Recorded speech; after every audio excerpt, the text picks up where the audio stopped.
کہ آج کی تاریخ میں محرم کی 10 تاریخ جو ہے، محرم کی 10 تاریخ یعنی آج کی تاریخ، اور آج کا دن ماتم کا دن ہے، پروپیگنڈا ماتم کا دن ہے، نوحہ خوانی کا دن ہے، سینہ پیٹنے کا دن ہے، بال نوچنے کا دن ہے، کالا لباس پہننے کا دن ہے۔ اور یہ سب کیوں ہے؟ اس لیے کہ آج کی تاریخ میں حضرت حسین رضی اللہ تعالیٰ عنہ کی شہادت ہوئی ہے۔ بس میری حضرت حسین رضی اللہ تعالیٰ عنہ کی شہادت ہوئی، اس لیے ماتم کا دن، نوحہ خوانی کا دن، سینہ کوبی کا دن، مرثیہ کا دن، تعزیہ کا دن، ڈنڈا کا دن اور ڈھول بازے کا دن۔ سب سے پہلے تو یہ جاننے کی کوشش کرنی چاہیے اور یہ جاننا چاہیے کہ اللہ تعالیٰ نے حضرت حسین رضی اللہ تعالیٰ عنہ کو شہادت نصیب فرمائی۔ کیا شہادت؟ شہادت کتنی بڑی چیز ہے بھائی، شہادت کتنی بڑی چیز ہے، اور شہادت کا مقام کتنا بڑا مقام ہے کہ ہمارے اور آپ کے نبی جناب محمد رسول اللہ صلی اللہ علیہ وسلم مدینے کی گلیوں میں بیٹھ کر کے اللہ سے یہ دعا کر رہے ہیں، اے اللہ، اللہم انی اسألک شہادتا فی سبیلک۔ مرنا تو سب کو ہے اللہ، مرنا تو سب کو ہے، دنیا سے جانا تو سب کو ہے، روح تو سب کی نکلنی ہے، لیکن یہ محمد تم سے آپ سے دعا کر رہا ہے کہ جب بھی میری موت آئے تو شہادت کی موت آئے۔ آپ علیہ الصلوۃ والسلام اللہ سے دعا کر رہے ہیں، اللہم انی اسألک شہادۃ فی سبیلک، اے اللہ ہمیں اپنے راستے میں آپ شہادت کی موت دیجیے۔ آقا علیہ الصلوۃ والسلام دعا کر رہے ہیں شہادت کی موت۔ حضرت عمر فاروق رضی اللہ تعالیٰ عنہ دعا کرتے ہیں، اللہم انی اسألک شہادتا فی سبیلک وموتا ببلد رسولک۔ اے اللہ ہمیں اپنے راستے میں شہادت دیجئے اور اپنے رسول کے شہر میں موت دیجئے۔ صحابہ شہادت کے مقام کو جانتے تھے۔ حضرت خالد بن ولید شیر خدا، جن کی پوری زندگی جنگوں میں گزر گئی، شہادت کی تمنا اور آرزو دل میں لیے رہتے تھے اور کفار کے لشکر کو للکارا کرتے تھے کہ ظالمو سنو، تمہیں شراب جتنی محبوب نہیں ہے اس سے کہیں زیادہ ہمیں شہادت محبوب ہے۔ ان کے مقدر میں نہیں تھی، ان کو شہادت نصیب نہیں ہوئی، جس طرح پر دنیا سے رخصت ہو گئے شہادت کو۔ تو شہادت وہ مقام اور وہ مرتبہ ہے جس کی تمنا اللہ کے نبی کر رہے ہیں، جس کی تمنا صحابہ کر رہے ہیں، جس کی تمنا حضرت عمر فاروق رضی اللہ تعالیٰ عنہ کرتے ہیں۔ شہادت کا مقام اگر کسی کو مل جائے، شہادت کا مرتبہ اگر کسی کو مل جائے تو اس پر واہ واہ کہنا چاہیے، اس پر آہ آہ نہیں کہنا چاہیے۔ بس اس پر سینہ کوبی نہیں، اس پر ماتم نہیں، اس پر مرثیہ نہیں، بلکہ اس پر خوشیاں منانی چاہیے کہ دنیا سے جانا تو سب کو ہے، لیکن میرا بندہ جو گیا ہے، میرا بھائی جو گیا ہے، وہ شہادت ہے۔ ایک بات یہ معلوم ہوئی کہ شہادت وہ مقام اور وہ مرتبہ ہے کہ اگر کسی کو نصیب ہو جائے تو اس پر آہ آہ نہیں بلکہ اس پہ واہ واہ کہنی چاہیے، اس پہ خوشیاں منانی چاہیے۔ دوسری بات یہ ہے کہ اگر آپ یہ کہیں کہ ہم شہید کی موت پر ماتم منائیں گے، شہید کی موت پر ماتم منائیں گے، شہید کی موت پر سینہ پیٹیں گے، تعزیہ بنائیں گے، تو سوال یہ پیدا ہوتا ہے کہ آپ کس کس کی شہادت پر ماتم کریں گے؟ آپ تاریخ اسلامی کو اٹھا کر کے پڑھیے، مسلمانوں نے اپنے مذہب کی تحفظ اور بقا کے لیے جتنی قربانیاں دی ہیں آج تک کسی دھرم کے لوگوں نے اپنے مذہب کی بقا کے لیے قربانیاں نہیں دی ہیں۔ آپ کس کس کا ماتم کریں گے؟ اگر کسی کی موت پر ماتم کرنے کی اجازت ہوتی ہمیں اور ہمارا مذہب کسی کے انتقال پر ماتم کرنے کی اجازت دیتا، سینوں کو پیٹنے کی اجازت دیتا، تو ہم لوگ 12 ربیع الاول کو ضرور ماتم کرتے اپنے گھروں میں۔ کیوں؟ اس لیے کہ ربیع الاول کی 12 تاریخ وہ تاریخ ہے جس دن ہمارے اور آپ کے نبی جناب محمد رسول اللہ صلی اللہ علیہ وسلم اس دنیا سے پردہ فرما گئے۔ صحابہ کہتے ہیں کہ جس دن آپ صلی اللہ علیہ وسلم کا وصال ہوا، مدینے کی گلیاں تاریک نظر آ رہی تھی، کچھ دکھائی نہیں دے رہا تھا۔ حضرت عمر فاروق رضی اللہ تعالیٰ عنہ جیسا بہادر اور جری آدمی بھی اپنا ہوش و حواس کھو بیٹھا تھا۔ اگر آپ ماتم منائیں گے شہید کی موت پر، تو آج کتنی تاریخ ہے؟ 10 تاریخ، محرم الحرام کی 10 تاریخ ہے۔ آج سے 9 دن پیچھے چلیے، 9 دن پیچھے چلیے، 10 دن پیچھے چلیے۔ محرم الحرام کی 1 تاریخ، محرم الحرام کی 1 تاریخ کی تاریخ معلوم ہے آپ کو؟ محرم الحرام کی 1 تاریخ کو کیا ہوا؟ محرم الحرام کی 1 تاریخ کو، یکم محرم الحرام کو، خلیفۃ المؤمنین والمسلمین حضرت عمر فاروق رضی اللہ تعالیٰ عنہ کی شہادت ہوئی ہے محرم الحرام کی 1 تاریخ کو۔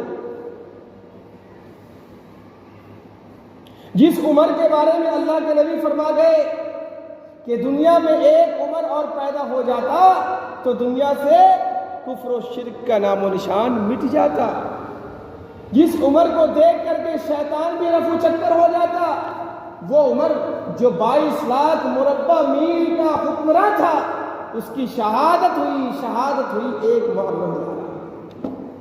اگر ہم ماتم کرتے اور کسی کی شہادت پر ڈھول باجے اور نگارے بجانے کی اجازت ہوتی ہمیں، تو اس مہینے سے 1 مہینہ پیچھے چلیے، بقرعید کا مہینہ، ذی الحجہ کا مہینہ، اور ذی الحجہ کے مہینے کی 18 تاریخ کی تاریخ کو آپ پڑھیے، 18 تاریخ کی آپ تاریخ کو پڑھیے، کیا ہوا 18 ذی الحجہ کو کیا ہوا تھا؟ آپ کے گھروں میں قرآن پاک ہے، مسجد میں قرآن پاک رکھا ہوا ہے۔ قرآن پاک میں کتنے پارے ہیں؟ 30 پارے ہیں، پہلا سے شروع ہوتا ہے اور 30 پارے پہ ختم ہوتا ہے۔ ہم آپ سے ذرا پوچھیں کہ اس قرآن پاک کو کس نے جمع کیا ہے؟ اس قرآن پاک کو کس نے اکٹھا کیا ہے؟ اس قرآن پاک کو کس نے ترتیب دی ہے؟ اللہ کے نبی صلی اللہ علیہ وسلم کے زمانے میں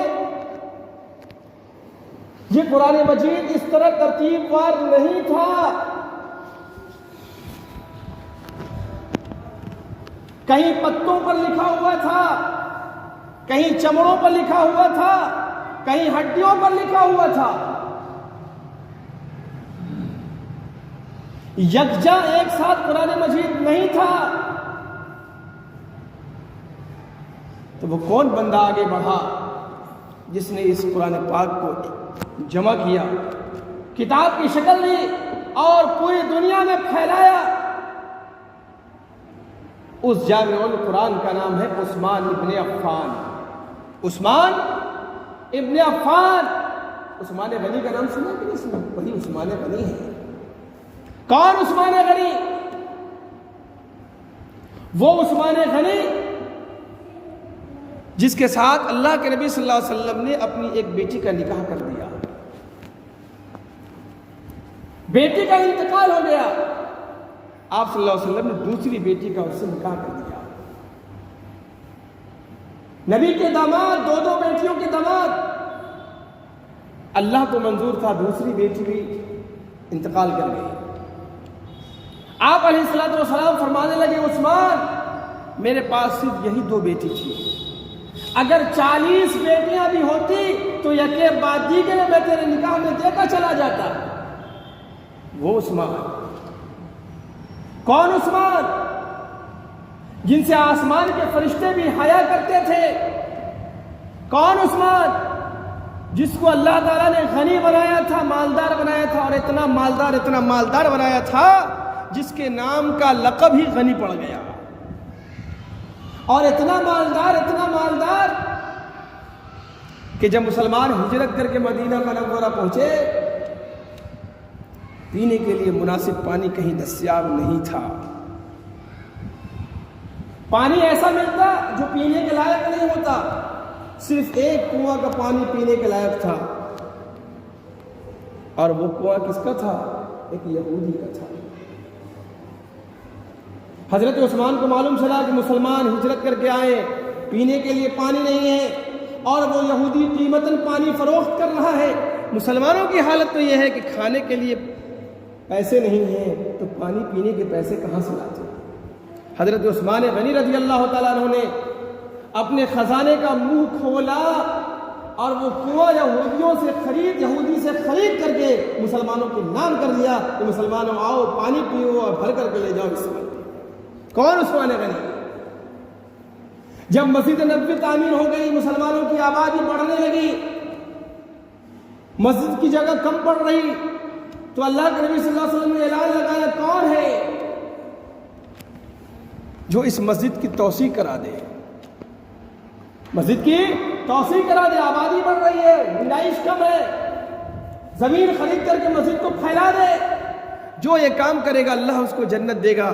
حضرت عثمان غنی رضی اللہ تعالیٰ عنہ آگے بڑھے اور اپنے جیب خاص سے زمین خرید کر کے مسجد نبوی کے لیے وقف کر دیا اور مسجد میں توسیع کرا دی. یہ عثمان غنی جو داماد نبی ہیں، وہ عثمان غنی جنہوں نے قرآن مجید کو جمع کیا، وہ عثمان غنی جن سے آسمان کے فرشتے حیا کرتے تھے، وہ عثمان غنی جن کے خزانے کا منہ ہمیشہ اسلام اور مسلمانوں کے لیے کھلا رہتا تھا.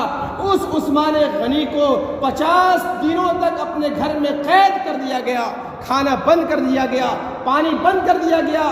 وہ مسجد جس کی توسیع انہوں نے کرائی تھی، اس مسجد میں نماز پڑھنے پر پابندی لگا دی گئی، اور انتہائی مظلومیت کے ساتھ اور انتہائی صفاقی کے ساتھ 18 ذی الحجہ کو ان کی شہادت کر دی گئی، ان کو قتل کر دیا گیا.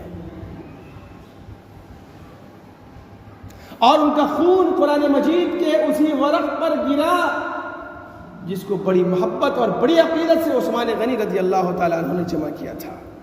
آج امت پر عثمان غنی کا یہ احسان ہے کہ قرآن کتاب کی شکل میں ہمارے اور آپ کے سامنے موجود ہے، اور ہم ترتیب کے ساتھ قرآن مجید پڑھ سکتے ہیں.